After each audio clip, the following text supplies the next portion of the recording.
Jisya prasadat bhagavat prasado Jisya prasadan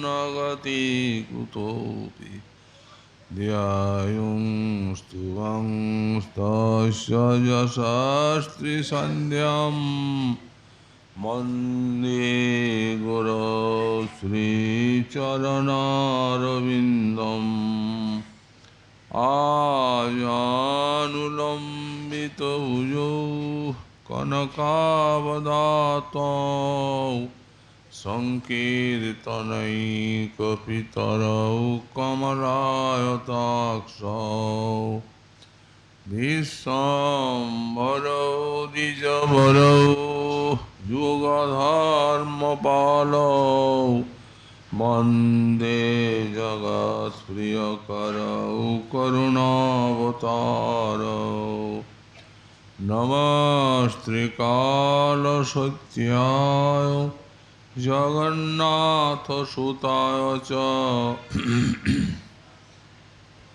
Sabritaya Saputraya Sakalatraya Te Namaha Vareha Piraviramang Mrigamadatilagang Kundalakranta Gandam Panjaksang Kambukanthang Smita Subhagamukhang Swadhorennastavinum Syamang Shantang Trivangang Ravikaravasanang Bhusitang Vijayantya Vande Vrindavanastang Juvati Sadabritang Brahmagopalavisam Tapta Kanchana Gaurangi Radhe Vrindavaneshwari Vrishabhanusute Devi Tanamami Hari Priye Mokang Karoti Vachalang Pangung Langayati Girim Jat Kripa Tamahang Vande Paramananda Madhavam Vancha Kalpatarubhasya Kripa Sindhubhya eva ca Patitanang Pavanibho Vaishnavebho Namo Namaha Hari Bhakti Parajicha Harinama Parayana Durvita Va Suvita Vati Sanganitang Namo Namaha Nama Dharmaya Mahate Namo Krishnaya Vedase Brahmani Namaskritya Dharman Vakshe Sanatanan Narayana Namaskritya Naranchaiva Naruttamam Deving Saraswating Vyasam Tato Jayo Mudiraye Jaya Rupa Sanatan Bhatta Raghunath Sri Jiva Gopal Bhatta Dasa Raghunath Ei Chai Gusaidi Kari Charana Vandan Jahiti Vignanasa Vishta Puran Durgami Pratimendasya Skalat Pada Gatirmu Sakripa Jastidanina Santa Santo Parambaram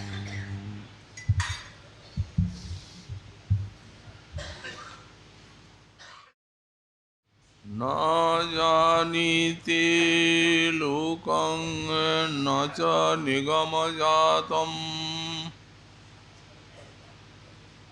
Ura param paramba no janata na satancha picharuta charitam Rasang radhayama bharati kila bhavang brajamano रहस्ये तद्यस्य स्थितिरपि न साधारणी गति।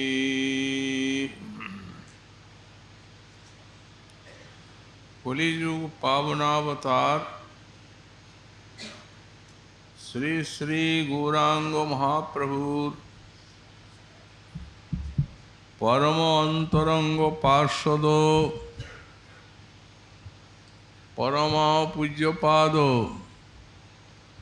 श्री श्रील प्रबोधानंद सरस्वती चरण तार श्री श्री राधारस सुधानिधि ग्रंथे 147 संख्यक श्लोके साधक दशाय श्री श्री राजा रानीर भजनीर महिमा कीर्तन करते गिये बोलें न जानीते लोकं न च निगम जातम कुल परम्परां वा। जिनी এই লোকম অর্থাৎ লোক পরম্পরা কর্মযুগ সেও জানেন না, ন চ নিগম জাতম এবং নিগম জাত জ্ঞান তাও যার জানা নেই, কুল পরম্পরাম বা কুল পরম্পরাও জানা নেই তার, ন শতাঞ্চাপি চরিতম মহতির চরিত্রও যার অবিদিত। রসং রাধায়া মা ভজতি কিল ভাবং ব্রজমনৌ। যিনি ব্রজমণি শ্রী শ্রী রাধারানীর ভাব এবং রসের সম্যক ভজন করেন, রহস্যে তদ্যস্য স্থিতিরপি ন সাধারণী গতি। অতি রহস্যময় এই রূপ ভজন, যিনি এই বৃন্দাবনে বাস করে আর সেই ভজনী কালাতিপাত করেন, বললেন তার ন সাধারণী গতি।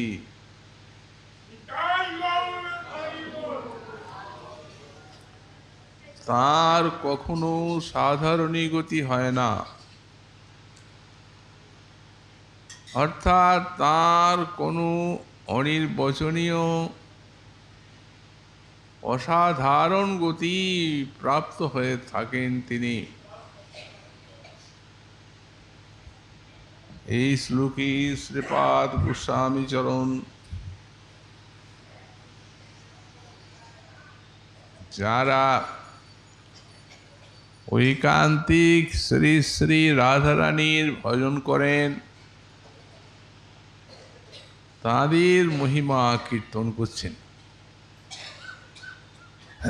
বলছেন ন জানিতে লোকং ন চ নিগম জাতম কুল পরম্পরাম বা। যিনি লোক বেদ কুল পরম্পরা কিছু জানেন না,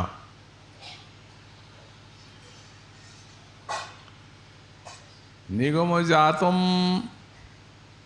এই যে নিগম শাস্ত্র বা বেদ শাস্ত্র, তার দুটো ভাগ। একটি হচ্ছে কর্মকাণ্ড আর একটি হচ্ছে জ্ঞানকাণ্ড। বেদে যেখানে যাগ যজ্ঞাদি কর্মের কথা উল্লেখ আছে এবং তার ফলশ্রুতির কথাও বলা আছে, সেই বেদের অংশকে কর্মকাণ্ড বলা হয়। আর জ্ঞানকাণ্ড বললেন যেখানে এই নির্গুণ ব্রহ্মজ্ঞানীর কথা বলা আছে, তাকেই বলা হয় জ্ঞানকাণ্ড। এই কর্মকাণ্ড এবং জ্ঞানকাণ্ডকে নিয়ে বেদের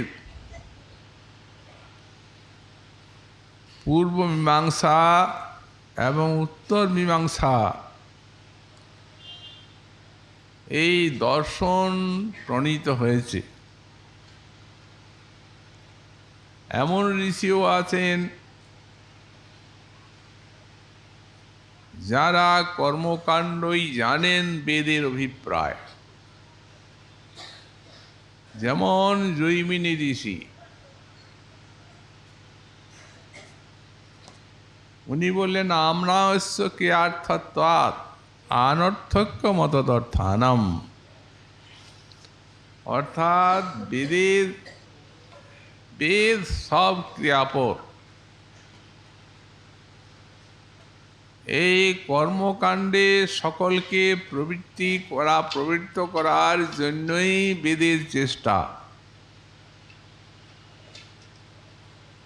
কারণ কর্ম ব্যতীত তো কেউ এক মিনিটও স্থির হতে পারে না, কর্ম তো করবেই। অতএব অনর্থক্য মতদর্থানাম, তবে যে ওই বলা হয়েছে যে সত্যং জ্ঞানং মনন্তং ব্রহ্ম, বলেন ওগুলা অনর্থক বলা হয়েছে এই অংশগুলি। এই জন্য উনি সেগুলিকে বলছেন অর্থবাদ। যেগুলি জ্ঞানপর বাণী সেগুলিকে অর্থবাদ বলছে। তো এই যে কর্মকাণ্ড এবং জ্ঞানকাণ্ড বেদের, আচার্য শ্রী শঙ্কর উনি এই দুটি বিষয়ের কোনো সমন্বয় করেন নাই। কারণ ভগবত ইচ্ছায় তাঁর ভগবৎ স্বরূপকে আবৃত করে আর কল্পিত আগম করার জন্যই ভগবানের তাঁর প্রতি আদেশ। প্রকাশং কুরু চাত্মানম অপ্রকাশঞ্চ মাং কুরু সাগময়ী কল্পিত স্তন্তু জনান মদ বিমুখান কুরু। ভগবান বলছেন, শঙ্কর তুমি যাও, প্রকাশং কুরু চাত্মানম, নিজেকে প্রকাশ করো, এবং অপ্রকাশঞ্চ মাং কুরু,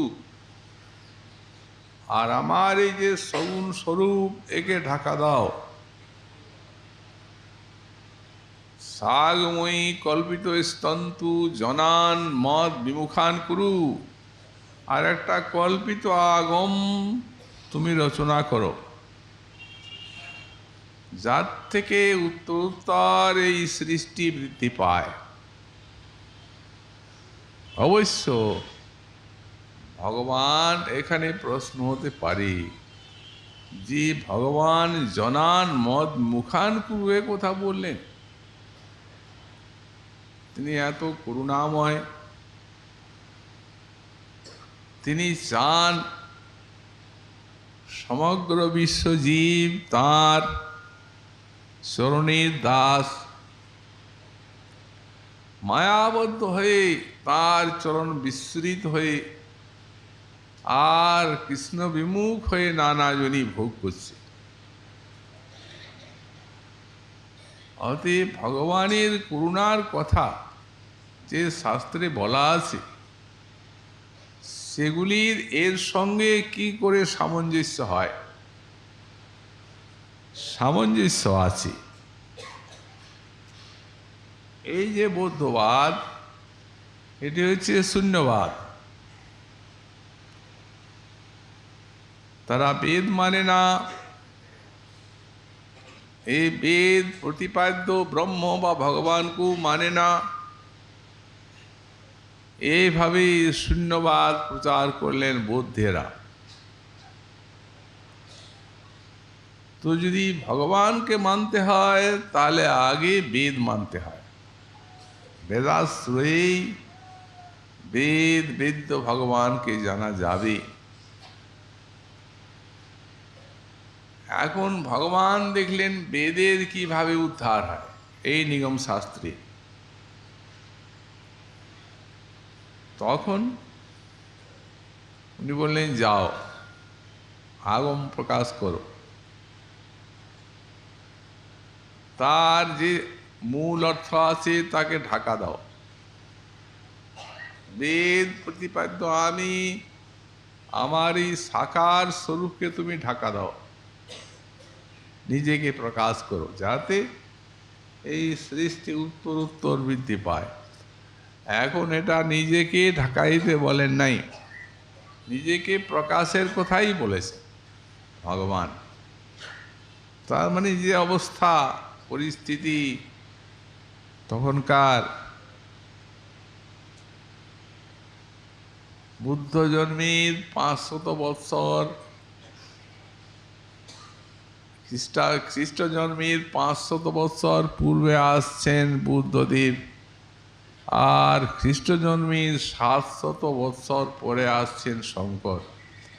এই জন্য এই যে 1200 বৎসরের ব্যবধান, এই ব্যবধানে শূন্যবাদ বা বৌদ্ধবাদ, নাস্তিকবাদ জীবের হৃদয়ে এমন পতিত হয়ে গেছে যে এইরূপ একটা শক্তিকে পাঠাতে হবে। তাই শঙ্করাচার্য কর্ম জ্ঞান এর সমন্বয়ের কথা বলেন নাই।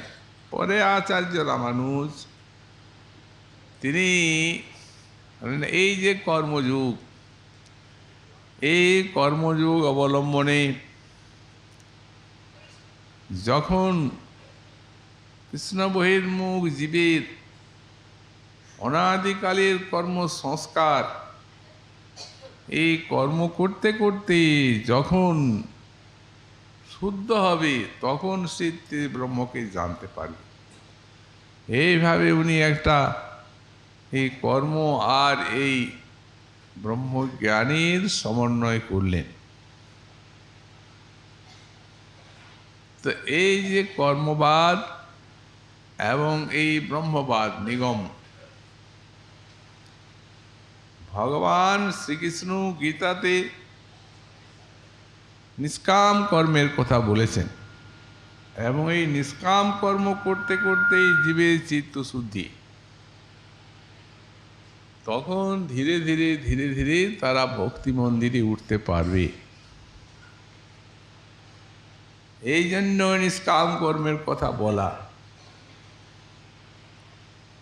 এবং বললেন এই কর্মসু যোগ কর্মসু কৌশলম, এই কর্মটি হচ্ছে যোগের কৌশল।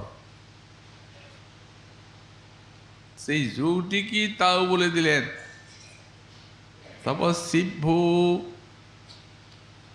তিকং যোগী জ্ঞানী ভূপি মতোধিক কর্মীশ্চাভ্যধিকং যোগী তস্মাৎ যোগী ভবার্জুন। বললেন হে অর্জুন, তুমি যোগী হও। এই যোগী কর্মীগণের থেকে শ্রেষ্ঠ, জ্ঞানীগণের থেকে শ্রেষ্ঠ, তপস্বীগণের থেকে শ্রেষ্ঠ। তো সেই যোগী কে? যোগী সাহেব সর্বেশাং মদগতে নান্তরাত্মনা শ্রদ্ধয়া ভজয়ে যেমাং তেমে যুক্ততম মত। কে হচ্ছে শ্রেষ্ঠ যোগী? এই যে বললেন তপস্বীর থেকে যোগী শ্রেষ্ঠ, জ্ঞানীর থেকে, কর্মীর থেকে এই যোগীটা কে? এবং আরো বললেন যোগ কর্মসু কৌশলম, জানিয়ে দিলেন সেই শ্রেষ্ঠ যোগী হচ্ছে, এদিকেও যোগী বলা হয় কারণ ওই পরম্পরাক্রমে ওই শ্রেষ্ঠ যোগে এরা উঠবে। শ্রদ্ধয়া ভজতি যেমান তেমে যুক্ত তোমামতা, শ্রদ্ধার সহিত যারা আমাকে ভজন করেন তারাই হচ্ছেন শ্রেষ্ঠ যোগী। তো যারা এই লোক অর্থাৎ এই কর্মকাণ্ড জানেন না, নিগমজাত জ্ঞান ইত্যাদিও জানেন না, জ্ঞানের বিষয় কুল পরম্পরাও জানেন না, বললেন শতাঞ্চাপি চরিতম, আর মহৎগণের চরিতের কোথাও যাদের জানা নাই। এখানে মহৎ বলতে কারা? মহতের যে চরিত্র জানতেই হবে। মহৎ বলতে কে, এখানে কার কথা উল্লেখ করা হলো? বলছেন এখানে মহৎ বলতে শতাং,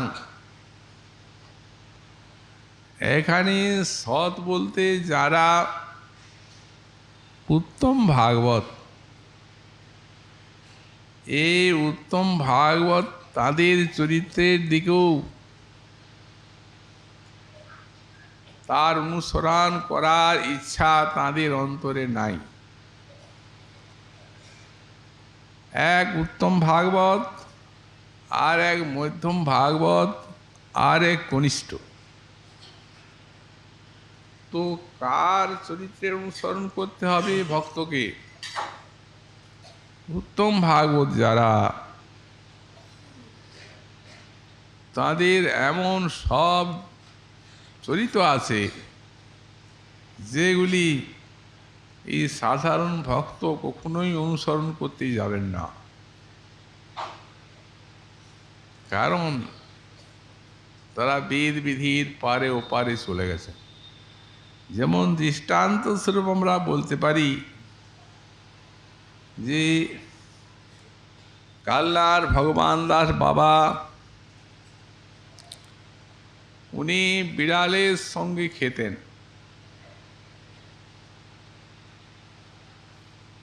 যেদিন ভজন স্ফূর্তি হতো না সেদিন তিনি খেতেন না। তো সেই বিড়ালটা তার চারদিকে ঘুরত আর ম্যাও ম্যাও করত। তখন তিনি করতেন কি, সেই খাবারের ঢাকাটা খুলে দিতেন। বিড়ালটা ওই প্রসাদ পেট ভরে খেত, চলে যেত, আবার ঢাকাটা দিয়ে রাখতেন। যখন ভজন স্ফূর্তি হতো সেই সময় খেতেন। এইগুলি তো সাধারণ, এইগুলি ভক্ত যারা, তাদের তো অনুসরণীয় এবং অনুকরণীয় নয়। জগন্নাথ দাস বাবাজি মহারাজ সিদ্ধ, উনি ভাঙ্গির কাছে রুটি মেঘে খেয়ে দিলেন। সে ভাঙ্গি দিতে চায় না, বললেন বাবা কৃপা করো, বাবা দাও দাও, একটা রুটি দাও, ক্ষুধা লেগেছে। তার অনুরোধ দেখে আর কি করে ভাঙ্গি রুটি দিয়ে দিল, খেলেন। এই তো ব্রজমণ্ডলে ঘুর সাড়া পড়ে গেল। কি করলেন সিদ্ধ বাবা? এখন এইসব শুনে তার যে শিষ্য বিহারী দাস, উনি বললেন বাবা এই মাত্র আপনাকে রসুই করে ভোগ লাগিয়ে খাওয়ালাম, আবার আপনি ভাঙের কাছে রুটি মেঘে খেলেন। কত লোকে কত কত কথা বলছে, আরে ওরা কি জানে, যখন কৃষ্ণ অবতার হবে তার পূর্বে এই সব হাজার হাজার ঋষিকে ডেকে, মুনি ঋষি, আর ভগবান বললেন আমার অবতার হবে, তোমরা আগে যাও, যেখানে সেখানে নিজ কুলে জন্মাও। ওরা তারাই, আমি কাউকে ভাঙি দেখি না।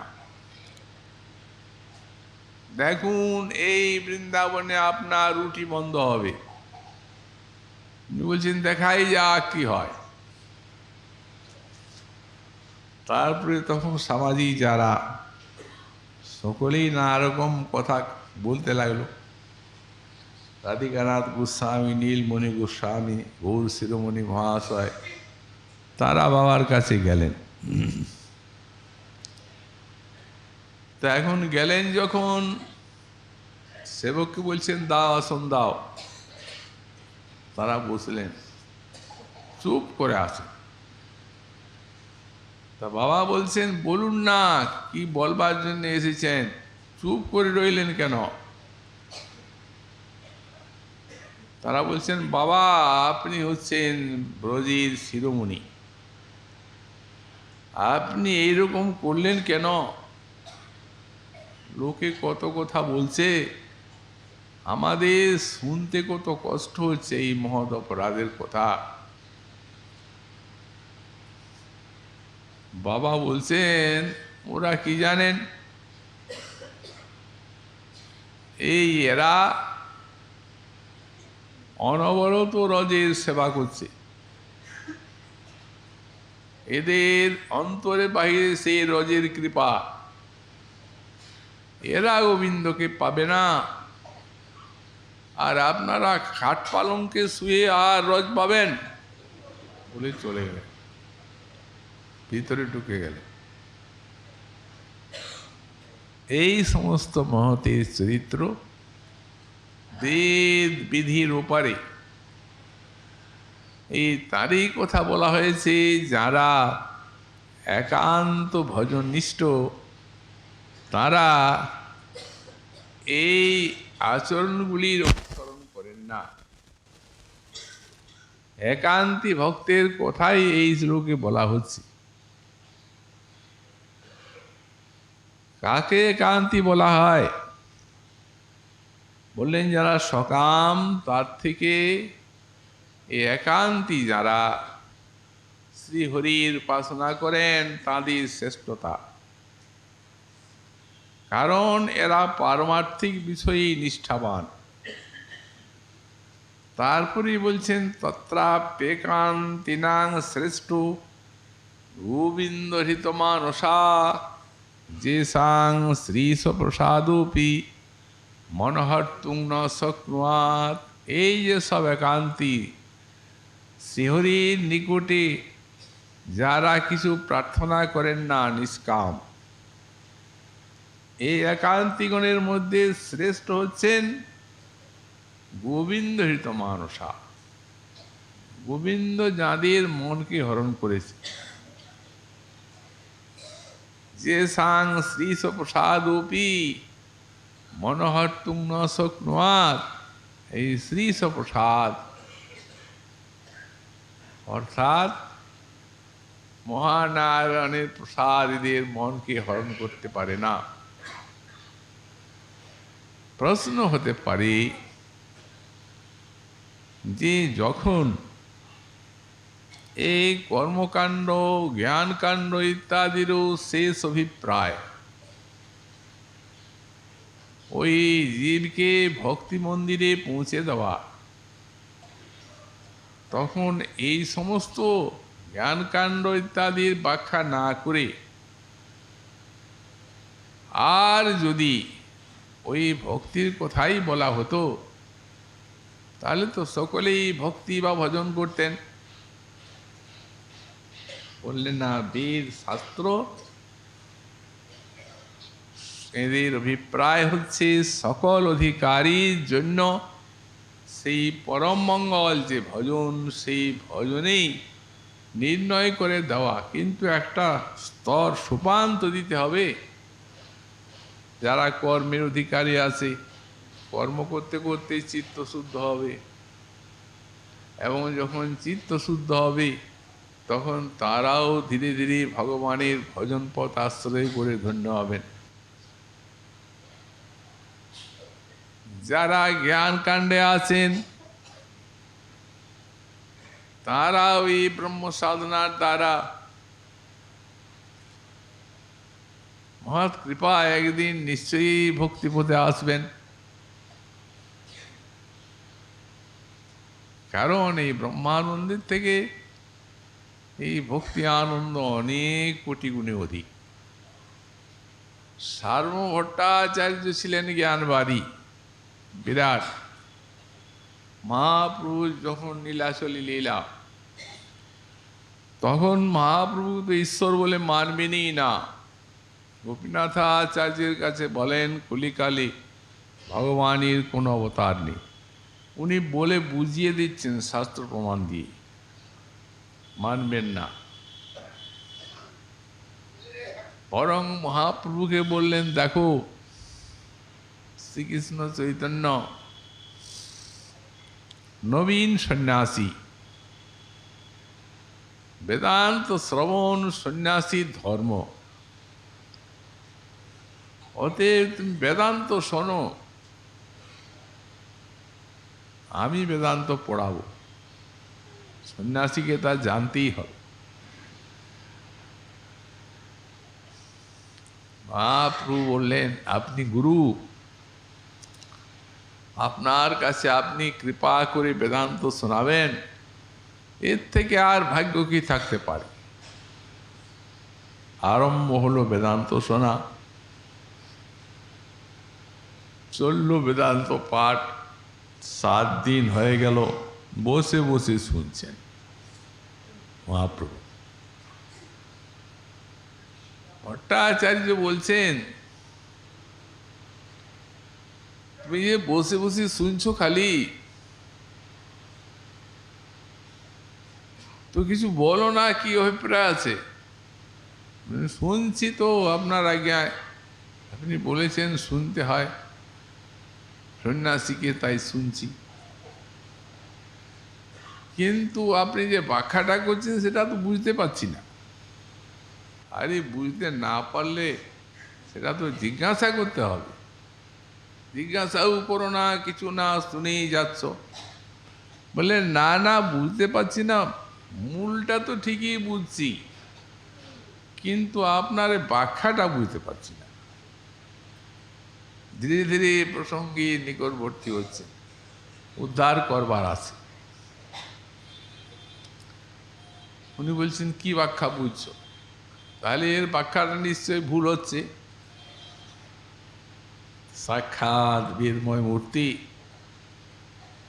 সূত্রের যে মূল ব্যাখ্যা, প্রকৃত ভক্তিবাদ, এই উদ্দেশ্য বেদান্ত সূত্রের, সেগুলি মহাপ্রভু সব ব্যাখ্যা করে আর শোনালেন। এই শোনাতে শোনাতেই একটি শ্লোক বললেন, আত্মারামাস্য মনয়ুনির গ্রন্থা পরক্রমে পূর্বন্ত হই তোকে ভক্তি মিথ্যম্ভূত গুণহরি। ভগবান শ্রীহরির গুণই এই প্রকার। আত্মারাম মুনিগণে চিত্তকে পর্যন্ত আকর্ষণ করে থাকে, সর্বাকর্ষক সর্বাহ্লাদক মহারসায়ন, আপনার বলে করে সর্ববিস্মারণ, ভক্তি মুক্তি সিদ্ধি সুখ ছাড়ায় যার গন্ধে, অলৌকিক শক্তি গুণে কৃষ্ণ কৃপায় বান্ধে। শাস্ত্রযুক্তি কোথায়? বলেন, কোনো শাস্ত্রযুক্তির ধার ধারে নাই ভগবানের গুণ। শাস্ত্রযুক্তি নাহি থে সিদ্ধান্ত বিচার, এই স্বভাব গুণে যাতে মাধুর্যের সার। চৈতন্য চরিতামৃতে আমরা দেখতে পাই। সার্বভৌম ভট্টাচার্য বললেন, এটার ব্যাখ্যা করো দেখি শ্লোকটার। তারপরে মহাপ্রভু বললেন, তুমি আগে করো, তোমারটা শুনি, তারপরে আমি করব।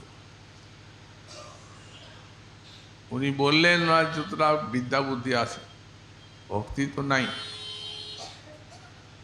ধ্রুব বলছেন, ভট্টাচার্য তুমি যে অর্থ করলে তা পাণ্ডিত্য প্রতিভায়, এটা হচ্ছে পাণ্ডিত্যের ব্যাখ্যা। কারণ তুমি বৃহস্পতির মতো জ্ঞানী, কিন্তু ইহা বহি শ্লোকের আরও আছে অভিপ্রায়, এই ছাড়া আরও শ্লোকের অভিপ্রায় আছে। তিনি যত প্রকার ব্যাখ্যা করেছিলেন মহাপ্রভু একটাও নিলেন না, অন্যরূপ ব্যাখ্যা করলেন অষ্টাদশ প্রকার। এই ব্যাখ্যা করতে করতেই তাকে প্রথমেই চতুর্ভুজ দেখালেন, তারপরে আবার দ্বিভুজ মুরলীধর মূর্তি দর্শন করালেন। মূর্ছিত হয়ে পড়লেন ভট্টাচার্য, তার থেকেই পরম ভক্ত হয়ে গেলেন মহাপ্রভুর কৃপা। একদিন মহাপ্রভুর স্তুতি করছেন,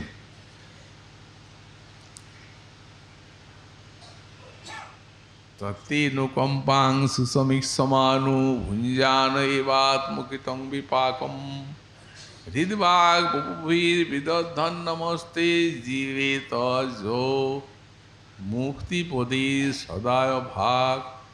এই মুক্তি শব্দটা না বলে উনি পাঠটা পাল্টে বলছেন ভক্তি পদের সদায় ভাগ।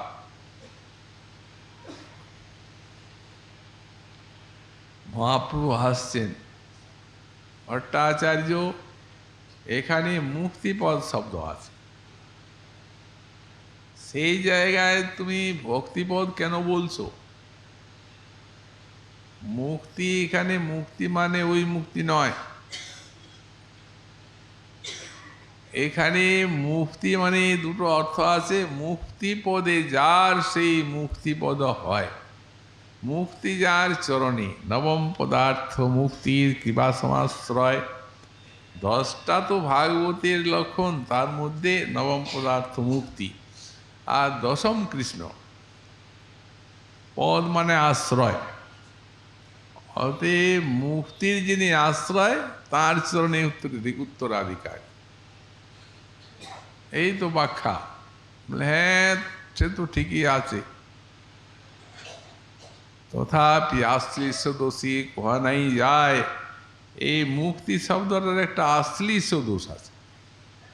আশ্লিষ্ট মানে অশ্লীল। উনি বলতে যাচ্ছেন মুক্তি শব্দটা অশ্লীল, উচ্চারণ করতে পারা যায় না। যেই ভট্টাচার্য পড়ায় মায়াবাদে, তার ওই সে বাক্য স্ফুরে চৈতন্য প্রসাদ, ভগবানের প্রসাদ, তার এরকম বাক্য স্ফূর্তি হচ্ছে। সার্বভৌম ভট্টাচার্যের এই কথা শুনে প্রভু হাসছেন পার্শ্বগণ সঙ্গে। গোপীনাথাচার্য বলছেন, সেই ভট্টাচার্যের তুমি কইলে গতি। এখন আর মুক্তি শব্দ উচ্চারণ করছে না, বলছে ওটা অশ্লীল। ভক্তি শব্দ কহিতে মনে হয়তো উল্লাস, আর মুক্তি শব্দ কহিতে মনে হয় ঘৃণা ত্রাস। একটা ভয় হয়, একটা ত্রাস হয়।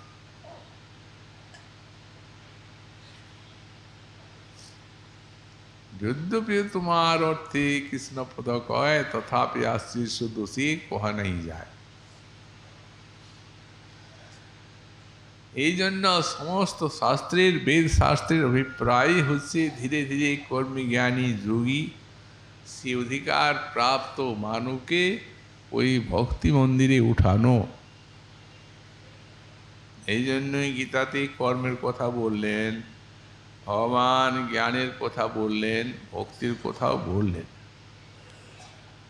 কিন্তু এখন যদি কেউ মনে করেন যে কর্ম, জ্ঞান, ভক্তি এই তিনটাই ভগবানের হার্য, যখন নিজে মুখে বলেছেন, বললেন না, যখন শেষ হচ্ছে তখন বলছেন অর্জুন সর্বগুহ্যতম ভূয় শৃণুমি পরমং বচ।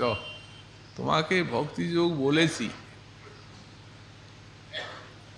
সপ্তম অধ্যায় থেকে দ্বাদশ অধ্যায়, কিন্তু ওটা আর একবার বলবো। কেন বলেছেন যখন, তখন বললই যে ও জ্ঞান কর্ম বলা একটা খিচুড়ি হয়ে গেছে ওটা। এই জন্য শৃণুমে পরমং বচ, এই পরম বাণী তুমি আমার কাছে শোন। এটা হচ্ছে সর্বগুহ্যতম অতি গোপনীয় জিনিস ভক্তি। মন্মনা ভবমত ভক্ত মজ্জাজি মাং নমস্কুরু মামি বৈশ্বত্যংতি প্রতিজানি প্রিয়সী মে, তুমি আমার প্রিয় সখা। এই জন্য শেষ কথা আমার হার্দ সেই তোমাকে বলছি, ভক্তিযোগের কথা বললেন। মনমনা ভব, আমাতে মনটা সমর্পণ করো। যদি না পারো মদ ভক্ত ভব, আমার ভক্ত হও, শ্রবণ কীর্তন আদি করো।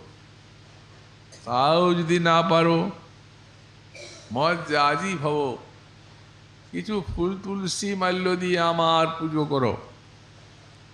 তাও যদি অক্ষম হও মাং নমস্কুরু, আমাকে প্রণাম করো, ধীরে ধীরে আমাকে পাবে।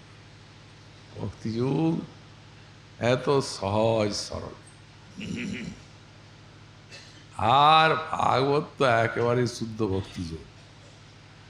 উদ্ধব সংবাদে উদ্ধব প্রশ্ন করেছিলেন, প্রভু তুমি কোনো জায়গায় কর্ম বলেছ, ঋষিগণ কোনো জায়গায় কর্ম বলেছেন, কোনো জায়গায় জ্ঞান, কোনোখানে যোগ। বদন্তি তত্ত্ববিদাস তত্ত্বং যজ্ঞানমদ্যম বদন্তি মুনয়, মুনিগণ এই কথা বলেন কর্ম জ্ঞান যুগাদির কথা,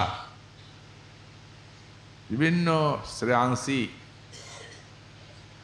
তো এই শ্রেয়গুলির মধ্যে আমি তোমাকে জিজ্ঞাসা করি যে প্রকৃত জীবের শ্রেয় কোনটা, অভিপ্রায় কি? বেদ এবং মুনিগণ যে কর্মজ্ঞান যুগের কথা বলেছেন, তোমার মতটা কি? উনি বললেন, দেখো উদ্ধব শোনো বলি,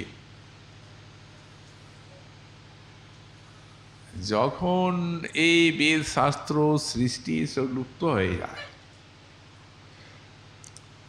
সৃষ্টিনাশে যখন লুপ্ত হয়ে যায়, তখন ময়াদৌ ব্রহ্মণি প্রোক্তা ধর্মজিষ্যাং মদাত্মক, তখন আমি এই মদাত্মক ধর্ম, এই ভক্তি মদাত্মক, এই কথা বললেন। এই মদাত্মক ধর্ম যা তাকে পাইয়ে দেয় সচ্চিদানন্দ ঘন ভগবান, সচ্চিদানন্দময়ী ভক্তি। সেই ভক্তি ভগবানের থেকে লাদিনীর শক্তির বৃত্তি ওই মহৎ হৃদয়ের পরম্পরাক্রমে জগতে নেমে আসে এবং ভজনের পরিপক্কতায় প্রেম হয়ে যায়। এই জন্য মদাত্মক বললেন।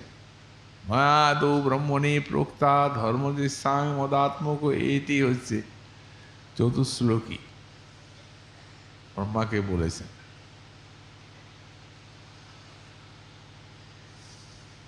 তাহলে কর্মজ্ঞান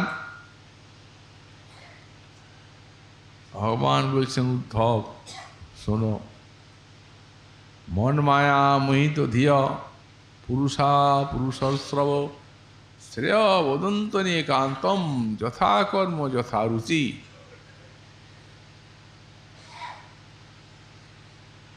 উদ্ধব, যারা আমার মায়ায় মোহিত জীব, এখানে কর্মজ্ঞানকে প্রকৃত মঙ্গল জীবের বলে যারা মনে করেন, তাদেরকে ভগবান স্পষ্ট বলছেন মন মায়া মোহিত পুরুষা, হে পুরুষ শ্রেষ্ঠ, যারা আমার মায়ায় মোহিত, তারা শ্রেয় বদন্তন একান্তং যথাকর্ম যথারুচি, তাদের আপন কর্ম এবং রুচি, রুচি মানে সংস্কার, আপন আপন কর্ম রুচি অনুসারে তারা বলেন এটাও একটা শ্রেয়, এটাও একটা শ্রেয়, এটাও একটা শ্রেয়। যেমন কর্মযুগ, তেমনি জ্ঞান যুগ, তেমনি ভক্তিযুগ, এই তিনটি ভগবানকে লাভ করার উপায় একই। এদিকে বলছেন মায়ামোহিত জীব, তো সুতরাং এইভাবে সমস্ত শাস্ত্রের সার অভিপ্রায় এসে বললেন, সর্বধর্মান পরিত্যজ্য মামেকং শরণং ব্রজ অহং ত্বাং সর্বপাপে ভূ মোক্ষয়িষ্যামি মা শুচো। সর্বধর্ম পরিত্যাগ করতে বলছেন, এখানে সব ছেড়ে দাও। শরণাগতি মূলা ভক্তি বলছেন, মাং একং শরণং ব্রজ অহং তাং সর্বপাপেভ্যো মোক্ষয়িষ্যামি। অর্জুনের লক্ষ্যে সারা বিশ্বজীবকে উপদেশ দিচ্ছেন ভগবান, আমি সব পাপ থেকে উদ্ধার করব। মা সূচ, শোক করার কোনো কারণ নেই। তো বলছেন এই লোক বেদ ইত্যাদি কুলপরম্পরা এগুলি যাদের জানা নাই, অথচ রসং রাধায়াম আভজতি কিল ভাবং ব্রজমনু রহস্যে তদৃশ্য স্থিতিরপি ন সাধারণী গতি। যারা ব্রজমণি শ্রী শ্রী রাধারানীর যে ভাব এবং রস বললেন, যারা এই অতি রহস্যময় বস্তুর যারা ভজন করেন, আভজন মানে সম্যক ভজন করেন, বললেন তাদের অসাধারণী গতি, তাদের কোনো অসাধারণ গতি হয়ে থাকে। এই অসাধারণ গতি, এই রাধার ভজন, এই বিশেষ কলিতে মহাপ্রভু এবং আচার্য পাদ গুণের অবদান। সুতরাং এখানে যে বিশেষণগুলি দিচ্ছেন, ব্রজমণি রাধা রস এবং ভাবের ভজন করেন, শ্রীমন মহাপ্রভুর কৃপা হলে আবার আগামীকাল তা আমরা সাধন করব। আজকে আমাদের শ্রী ভাগবতী কথা রাম।